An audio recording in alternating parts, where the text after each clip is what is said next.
নির্বাচনী হাওয়ায় সরগরম বরিশাল নগরী। এরই মধ্যে আনুষ্ঠানিক কার্যক্রম শুরু করেছে আওয়ামী লীগ। নির্বাচনী কার্যক্রম অব্যাহত রাখলেও ইভিএমে সুষ্ঠু ভোট নিয়ে সংশয়ে জাতীয় পার্টির প্রার্থী। সংবাদ সম্মেলন করে নির্বাচনে না যাওয়ার ঘোষণা দিয়েছে বাসদ। এদিকে বিএনপি নির্বাচনে না গেলেও দলটির সাবেক মেয়র আহসান হাবিব কামালের ছেলে রূপম স্বতন্ত্র হিসেবে নির্বাচনী লড়াইয়ে নেমেছেন। বরিশাল প্রতিনিধি আরিফুল ইসলামের তথ্যচিত্রে দাউদ হাসানের রিপোর্ট। কেনাকাটায় 100% পর্যন্ত ক্যাশব্যাক জিতে নিন BMW সহ হাজার হাজার পুরস্কার।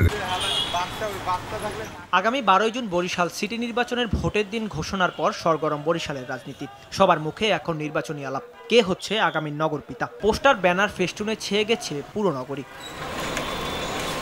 সিটি নির্বাচন ঘিরে সর্বাধিক আলোচনায় আওয়ামী লীগ প্রার্থী আবুল খায়ের খোকন শেরনিয়াবাদ। সাধারণ মানুষের পাশে থেকে নগরীর উন্নয়নের অঙ্গীকার ব্যক্ত করলেন এই প্রার্থী। বরিশাল মানুষ দীর্ঘদিন মৌলিক যে চাওয়া পাওয়া সেগুলো, সেই প্রত্যাশাও তারা পাইতেছে, সেটা উনি জানেন এই লক্ষ্যে। কারণ আজকে জননেত্রী শেখ হাসিনা সমগ্র বাংলাদেশে যেভাবে উন্নয়ন সূচনা করছেন, যে কর্মযজ্ঞ সৃষ্টি করছেন সব সেক্টরে, এখানে নাগরিকরা সেটা ন্যূনতম পাচ্ছে না। এই কারণে আমাকে এই দায়িত্ব দিয়েছে।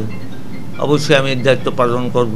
এখানকার মানুষের দুঃখ দুর্দশা রাঘবের জন্যই আমি আসি। চাপা প্রার্থী ইকবাল হোসেন তাপস বিভিন্ন স্থানে গণসংযোগ করছেন। ইভিএম বাদ দিয়ে ব্যালটে ভোট করার দাবি তার। আমি যদি নির্বাচিত হতে পারি, বরিশাল সিটি কর্পোরেশনের দীর্ঘদিনের মানুষের যে স্বপ্ন, যে স্বপ্নের বাস্তবায়ন বিশেষ করে গত 5 বছরে একেবারেই হয় নাই, সেই স্বপ্নের বাস্তবায়নের লক্ষ্যে আমাদের কিছু পরিকল্পনা আছে এবং এই শহরকে আমি একটি উৎপাদনমুখী শহর হিসাবে গড়তে চাই, যেখানে সন্ত্রাস থাকবে না, যেখানে মাদক থাকবে না, যেখানে সকল ধর্ম, বর্ণ এবং দল মত নির্বিশেষের মানুষ একটি অবস্থানে বসবাস করে, এই সিটির উন্নয়নে কাজ করতে পারে। এটাই হলো আমার মূল লক্ষ্য। কেনাকাটায় 100% পর্যন্ত ক্যাশব্যাক জিতে নিন BMW সহ হাজার হাজার পুরস্কার। এদিকে সুষ্ঠু নির্বাচনের পরিবেশ না থাকার অভিযোগে সংবাদ সম্মেলন করে নির্বাচন বর্জনের ঘোষণা দিয়েছে বাসদ। আর নায়েবে আমির সৈয়দ ফয়জুল করিমকে দলীয় প্রার্থী হিসেবে ঘোষণা করেছে ইসলামী আন্দোলন বাংলাদেশ।